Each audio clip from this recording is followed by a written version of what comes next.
محترم ناظرین السلام علیکم۔ جیسا کہ آپ سب جانتے ہیں کہ ربیع الاول کا مہینہ شروع ہو چکا ہے۔ اس مہینے میں وجہ وجود کائنات حضرت محمد صلی اللہ علیہ وآلہ وسلم کی پیدائش ہوئی۔ تاریخ میں اختلاف موجود ہے، کسی کے مطابق 9 ربیع الاول کا دن بتایا جاتا ہے اور کسی کے مطابق 12 ربیع الاول۔ بہرحال آپ صلی اللہ علیہ وسلم کی پیدائش کا مہینہ ربیع الاول اور سن 571 ہجری ہے۔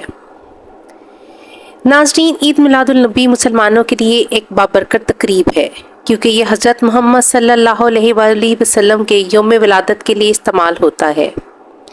عید کا مطلب ہے تہوار، خوشی، اور میلاد کا مطلب ہے سالگرہ۔ جشن عید میلاد النبی کا آغاز 654 ہجری میں ہوا۔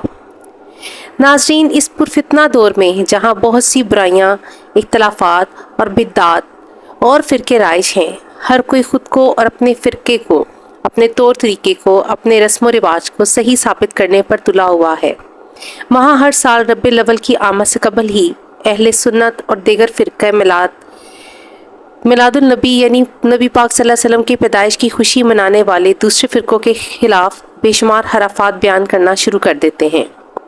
سال ہر سال سے یہ سلسلہ چل رہا ہے۔ جس طرح محرم کی آمد کے ساتھ شیعہ حضرات کو اپنی محافل، جلسے جلوسوں کے خلاف دوسرے فرقوں کو ماننے والوں کی تنقید کا سامنا کرنا پڑتا ہے، اسی طرح سنی حضرات کو ربیع الاول میں تنقید اور مذاق کا نشانہ بنایا جاتا ہے، جبکہ اسلام ہمیں یعنی مسلمانوں کو ایک جسم کی مانند قرار دیتا ہے کہ کسی فرقے کی گنجائش نہیں ہے اسلام میں۔ اب سوال یہ ہے کہ کیا میلاد منانا بدعت ہے؟ میرا آج کا موضوع گفتگو بھی یہی ہے۔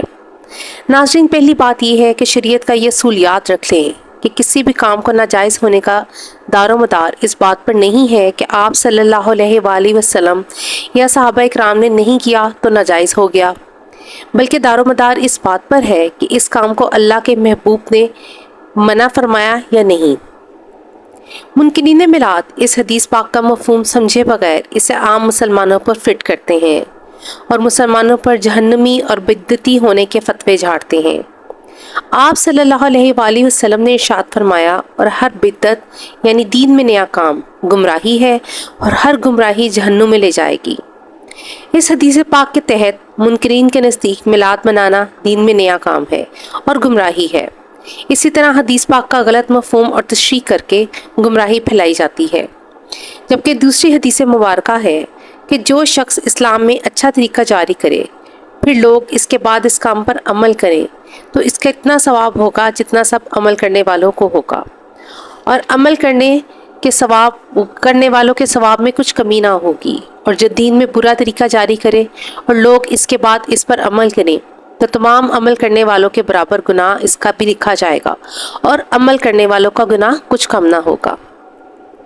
منکرین کو یا تو یہ حدیث پتہ نہیں ہوتی، اور اگر پتہ ہوتی ہے تو اسے عوام سے چھپاتے ہیں، اور آج کل کے نام نہاد علماء اس حدیث کی الٹی سیدھی تعویلیں پیش کر کے عوام کو بیوقوف بناتے ہیں۔ ناظرین، محدثین اور فقہا کے نزدیک بدعت کی 2 اقسام ہیں، ایک بدعت حسنہ اور دوسری بدعت سیئہ۔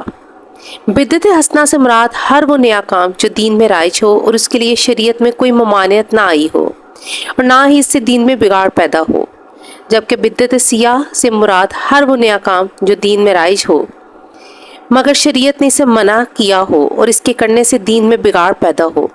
اگر ہم منکرین کا یہ باطل اصول سے ہی مان لیں تو پھر آج تو بہت سے ایسے کام دین میں رائج ہیں جن کے کرنے کا حکم آپ صلی اللہ علیہ وآلہ وسلم نے نہیں دیا، نہ صحابہ اکرام نے فرمایا، نہ تابعین نے، اور تبع تابعین سے ایسا کچھ ثابت ہے۔ مثلاً پکی مسجدیں بنوانا، مسجد میں بلب لگانا، مسجد کی دیواروں پر قرآن آیات کا لکھا جانا، مسجد کا مینار اور محراب بنانا، مسجد میں جماعت یا اقامت کے لیے اسپیکر کا استعمال کرنا، موجودہ سہولیات کے ساتھ کیا جانے والا حج اور عمرہ، خانہ کعبہ پر لاکھوں روپے کے غلاف چڑھانا، غلاف کعبہ کی تبدیلی کے لیے خاص دن اور وقت کا تعین کرنا، غلاف کعبہ پر قرآن آیات کا سونے سے لکھوانا، اور بہت سے دیگر کام۔ اسی طرح منکرین میلاد کا سیرت نبوی کانفرنس کی تاریخ اور وقت فکس کرنا، جلسے کرنا، ختم بخاری کی تقریب کا انعقاد، دفاع صحابہ ریلی کا انعقاد، حسن قرت کا کانفرنس کیا جانا، اہل حدیث کانفرنس، سالانہ ریونٹ کا اجتماع، ان سب کا حکم نہ نبی پاک صلی اللہ علیہ وآلہ وسلم نے دیا، نہ صحابہ سے ان میں سے کچھ بھی ثابت ہے۔ تو کیا اب ہم یہ اعتراض کریں کہ یہ سب بدعت ہے؟ ناظرین، بات وہی ہے جو میں اکثر بیان کرتی ہوں کہ ہم فتنوں کی زد میں ہیں اور دجالی اور یہودی قوتیں ہمیں آپس میں لڑوانا چاہتی ہیں۔ انگریزوں کا اصول یاد رکھیے، ڈیوائڈ اینڈ رول۔